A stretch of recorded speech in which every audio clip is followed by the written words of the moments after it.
In this specific video, you're going to learn how to customize your contact form in terms of fields and further customization of the contact form number 7 plugin.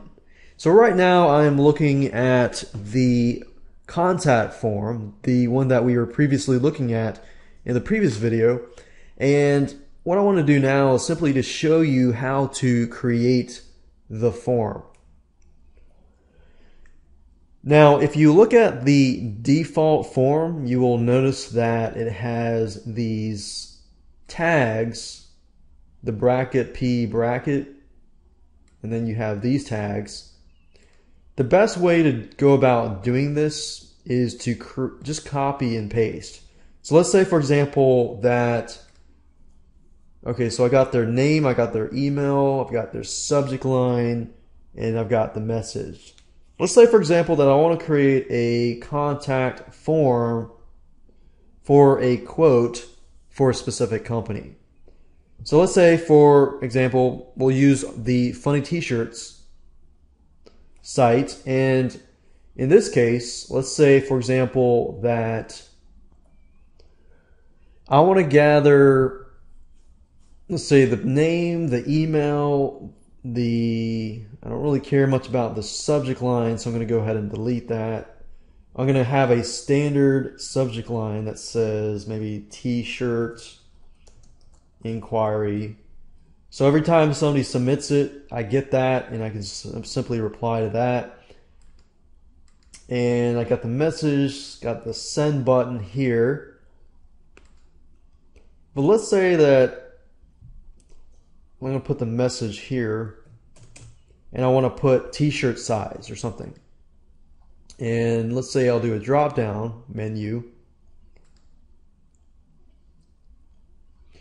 And if you notice here, the cool thing about this is this gives you the ability to, you can check this to be a required field. And if you uncheck it, we don't have to make it required. These are optional. We're not going to focus on these. The choices are basically, it says one choice per line. So let's say, for example, that we have small, medium, and large. Large and extra large. Large. And you got 5 different choices here. And the next thing you need to do, it says copy this code and paste it to the form to the left. Now, before we do that, if you notice the P tags and the break tags, these basically make it aligned so it looks nice. And then the break tags basically make it so that you have this, and then you have this as the form field on the line after that. So it's kind of, you're breaking it to the next line. So the easiest way to create new fields is simply to copy what's above. So for example, here we're just going to enter and copy it here, and we're going to call this T-shirt size. This right here is the title, so T-shirt size, and then this right here is simply the code, just like this code here. So what we're going to do is we're going to replace this code with this code. So I'm just going to go ahead and delete this. I'm going to click on this. And if you click on it, it'll select all of it. You just need to right click, copy, and then go here, and then copy that here. So that's all you need to do. So T-shirt size. So we copy this code here and replace that.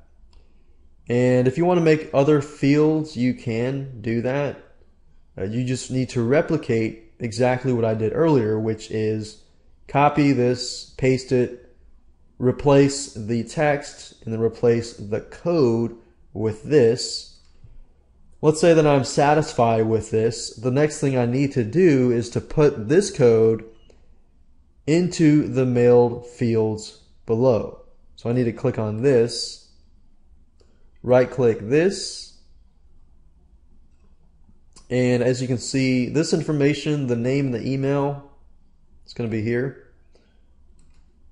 Name, subject, message body. And then I could put something like t-shirt size. And this is going to be the message that I receive. So I do that, and then I click on save. And now I can go back to the live site and just refresh the page. And as you can see here, you've got the name, your email, message, and t-shirt size.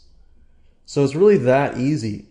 Replication is replicating this so that you don't need to know HTML code. And that's it. And you can just further add more fields if you choose to do so and customize it further.